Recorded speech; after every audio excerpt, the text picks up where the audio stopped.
My name is Tim Collins. I'm studying an honours course in botany at UNE in Armidale.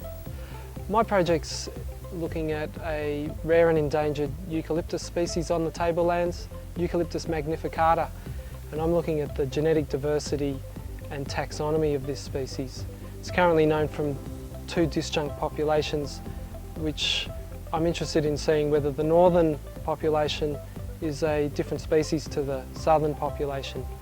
I'll also be using my gene sequencing data to determine whether the current conservation strategy is actually effectively conserving this endangered species.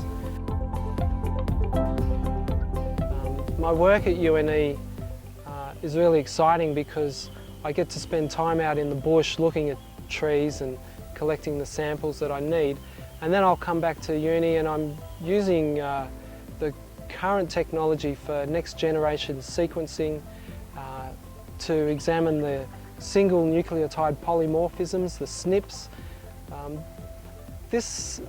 This method's been used in the past to delimit species in groups such as orchids, but it hasn't been used before in eucalyptus, and I think that's really interesting because when I'm in the bush and I'm looking at these eucalypts, I can see that there's a lot of problem with trying to determine which ones are which species, and there seems to be a lot of overlap in eucalyptus. So there's a lot of area there where this technology could potentially reveal cryptic species and help us understand evolution and gene flow in these eucalypts.